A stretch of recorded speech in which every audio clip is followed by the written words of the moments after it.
Hi, and welcome to Maplewoodshop.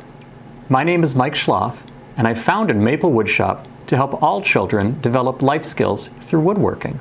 We're thrilled to partner with the Jewish Federation's commUNITY Mitzvah month by making a string art hamsa that you will keep one, maybe it looks like this, and you'll share one, maybe it looks like this, with a resident of the Daughters of Israel.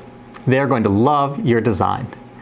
This project is supported by the Cooperman Family Charitable Fund of the Jewish Community Foundation of Greater Metro West, New Jersey, and Federation. So let's get started. I'm going to explain how to make the hamsa, but one thing I want to mention now, even though it's at the end, is that when you've finished your project, don't forget to add the sticker that comes in this box so that you can put your name on the back of it. And that way, the resident of the Daughters of Israel will know it came from you. All right, so what we're going to do is, first thing, we're going to see what's in the box. So, in this box, we have everything you need. There will have been a piece of paper with a stencil that you can use. You've got nails, rainbow loom bands, safety glasses, which you'll put on unless you already have glasses, like I do, and 2 pieces of wood, as well as the sticker that I just mentioned. So, 1 piece of wood is for you, 1 piece of wood is for the resident. So, the first thing you'll do is you'll use tape that you have in your home, and you will attach the stencil to the piece of wood. Now, one thing you can do is you could hold up the piece of wood to a light source and try and center the stencil around it. So the stencil is facing me, I've got my piece of wood, and I can see it, and I'm just going to get it nice and in the center. And then I'm just going to fold it around the piece of wood, and using regular Scotch tape or blue tape, doesn't matter, just as long as it holds it on the piece of wood, you're all set. You've got your stencil. So, next step. Using a hammer you have at home, we're going to learn how to hammer. So I'm going to pull out a nail, and then I'm going to explain the instructions that we put on the sheet, which were to tap, tap, bang. So what does tap, tap, bang mean? Tap, tap, bang means that you tap the nail gently, tap, tap, tap, and look, even if you miss, you're not hurting yourself because you're tapping gently. You tap, tap, tap until the nail stands up, then you take your hand away, and then you bang. Now, how deep should you go with the nail? Well, you could look and see if I hold a nail up to a piece of wood, how tall will it be? I can see it'll be that tall. And for me, with my adult hands, it's about the height of my finger. So I can see this is a little taller, that's a good thing. If you're worried about your table, you could put some magazines underneath just to create some padding. This is a table that is a work table, so it's all okay. So tap, tap, bang. Then we move on to the next nail. And you'll see on the stencil there's little green dots that tell you where the nails go. So I do it again. Now what happens if a nail bends over? Well, you could turn the wood so that you can hammer down. If it's loose, you could take it out. If it's bent, you could put it aside and throw it away. We give you some extra nails. But if it's really bent over and you don't know what to do, it's because, largely, it's because your elbow. So look at the hammer. You can see the hammer is hitting the nail straight. If my elbow is too low, the nail's going to bend over this way. If my elbow is too high, the nail's going to bend over this way. So the nail and the hammer is actually giving you feedback, which removes a lot of frustration from hammering. The last point is that if a nail gets bent over, you can lever it out. But watch this. You can lever it sideways. So your force, your energy is going down into the table, and the nail is pulled up. So, bent nail, we put aside. Move on to the next. And so we're going to go around and hammer every single nail into this template.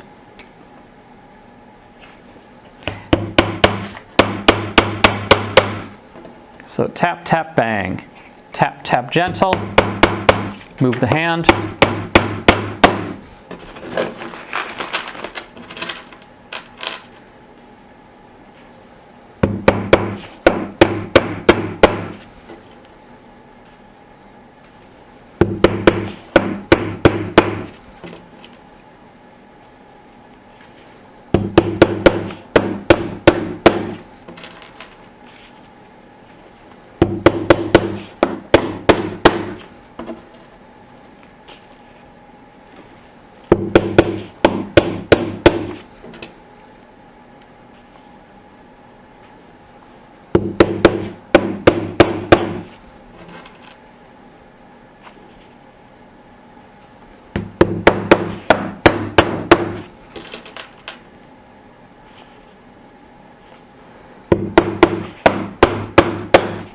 You can always check the back. Oop, I see some nails are starting to poke out, so I'm not going to go as deep anymore. And I know what I said about levering out, but if you want to gently pull up, you can reverse direction. There. Now nothing is sticking out, except for this one. So in woodworking, and in Maplewoodshop, we say something always goes wrong. How you deal with it is what matters. So there is no perfection. Your project is going to be amazing. And if you make a mistake, that's okay. It's okay to goof. And it's okay to recover.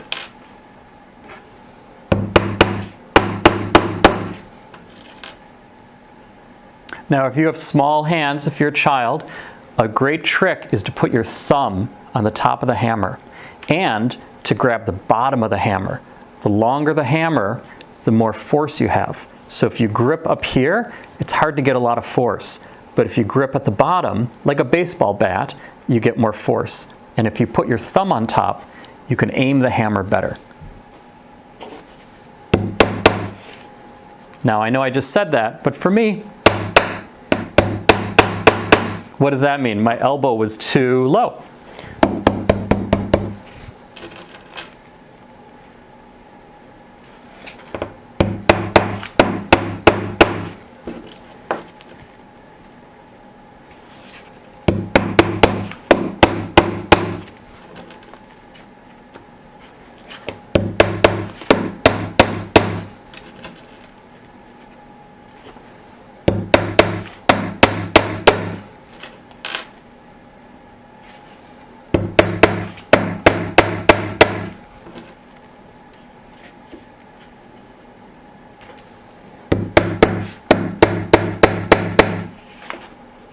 Now, what happens with a nail that's bent a little bit? You can always move the wood. And hammering down, you can shift it.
And last nail for this hamsa. Now, we've got all our nails in, and this is a good time to take the template off. So I'm just peeling the tape back. Now I wanted to reuse my stencil, so I'm being very careful. If you don't want to reuse it, it's okay. You can just pull it off. But you can pull it off, and then it's nice to set it aside and have your nails ready because, look, it's a little hard to see the pattern on the wood, but it's a lot easier to see it with the lines drawn. So now we're going to effectively recreate that with rainbow loom bands. Optional, if you want to decorate it with marker, that is always wonderful. I think the more creativity that goes into any project, the better. And we've got all these wonderful, colorful rainbow loom bands that you can use to connect. So one tip is that the more you stretch the rainbow loom band, the faster it might break. So try not to stretch it too far. Connecting 2 nails, no problem. And some of the nails are very close to each other. So in this case, I'm actually looping it around 3. And it's going around the outside of the middle nail, so it creates that outer edge. So just because I happen to be holding a lot of blue rainbow loom bands, I thought, why not make a pattern? Good opportunity to explore art concepts. But however you want to do it is fine.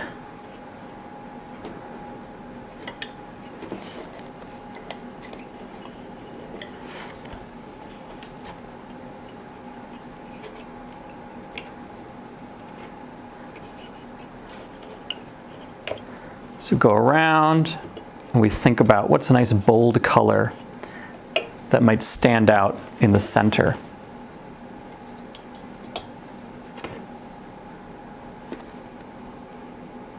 That one looks like it's going to break.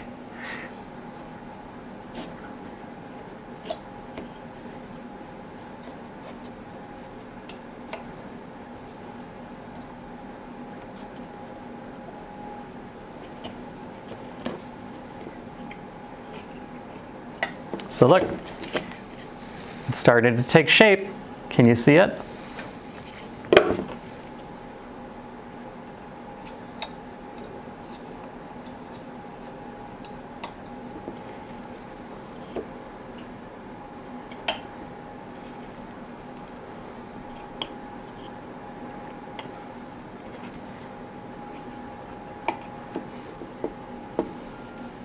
I think I'm missing just a couple. Here we go.